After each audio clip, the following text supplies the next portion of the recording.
Assalamualaikum warahmatullahi wabarakatuh. Perkenalkan, saya Vita Aprilia, NPM 222-1030-176, jurusan Hukum Ekonomi Syariah, kelas F. Jadi di sini saya akan mempresentasikan kelompok 7 tentang hak-hak yang wajib ditunaikan sebelum warisan dibagikan kepada ahli waris. Jadi materi pertama itu mengurus dan menyelesaikan pemakaman jenazah. Salah satu prinsip yang dijunjung tinggi adalah bahwa sebelum pembagian harta warisan kepada ahli waris, kewajiban prioritas adalah membiayai pengurusan jenazah si muwaris.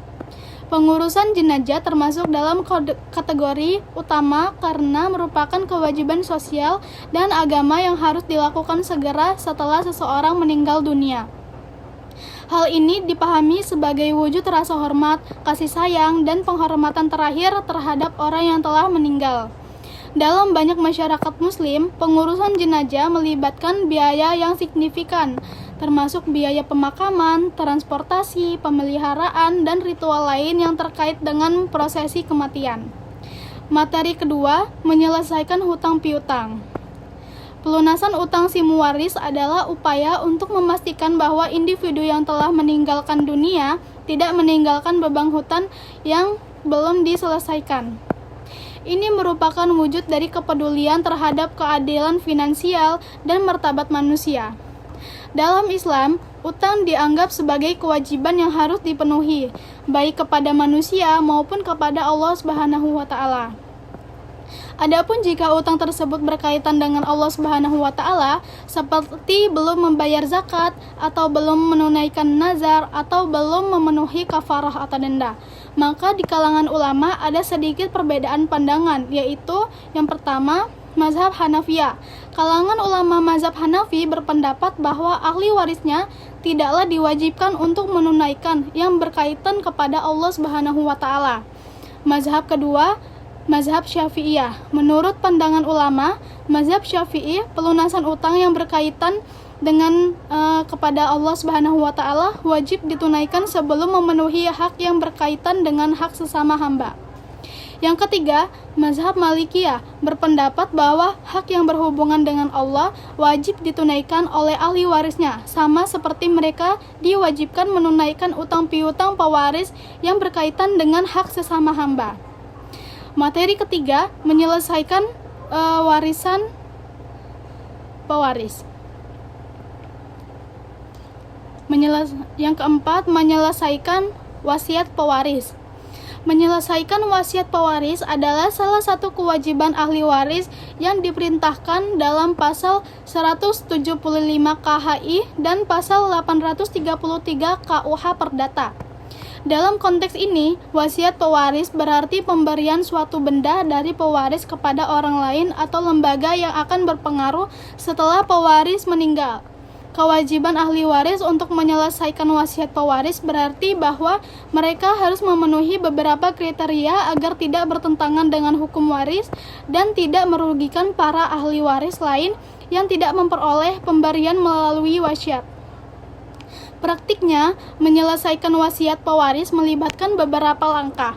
Pertama, ahli waris harus memastikan bahwa wasiat pewaris dibuat dengan cara yang sesuai dengan hukum waris dan tidak merugikan para ahli waris lain yang tidak memperoleh pemberian melalui wasiat.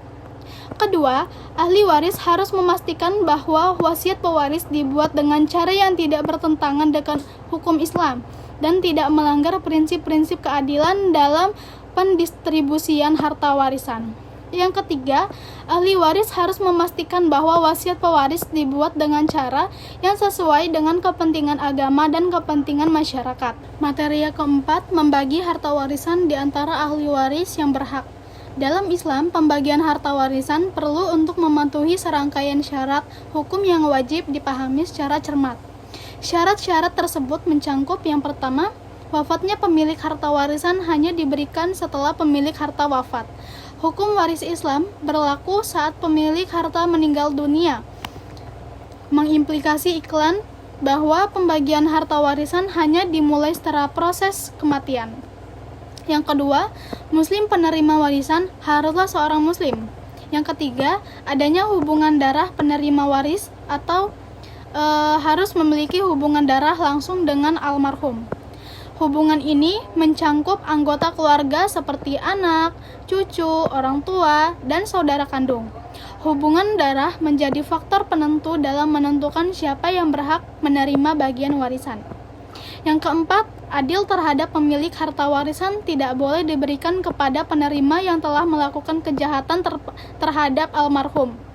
Jika seseorang terbukti bersalah atas kematian almarhum, mereka biasanya dilarang menerima bagian dari harta warisan. Hal ini adalah aspek penting dalam menjaga keadilan dalam proses pembagian warisan. Yang kelima, mengetahui wafatnya almarhum, penerima waris harus memiliki pengetahuan akan wafatnya almarhum. Mereka tidak dapat menerima warisan jika tidak mengetahui berita tentang kematian almarhum. Hal ini untuk memastikan bahwa proses pembagian warisan dilakukan secara transparan dan adil.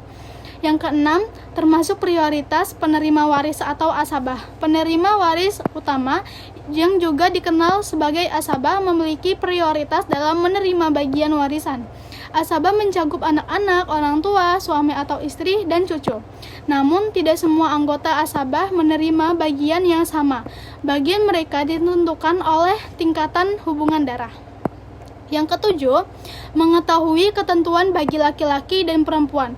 Hukum waris Islam memberikan bagian yang berbeda antara laki-laki dan perempuan. Anak perempuan biasanya menerima setengah dari bagian yang diterima oleh anak laki-laki. Namun, prinsip ini dapat bervariasi berdasarkan situasi dan mazhab. Prinsip ini mencerminkan bagaimana hukum Islam mengatur pembagian warisan antar jenis kelamin. Yang ke-8, persetujuan terhadap wasiat. Apabila ada wasiat, maka diperlukan adanya kesepakatan antara ahli waris untuk melaksanakan wasiat tersebut. Wasiat biasanya terbatas hingga 1/3 dari harta peninggalan.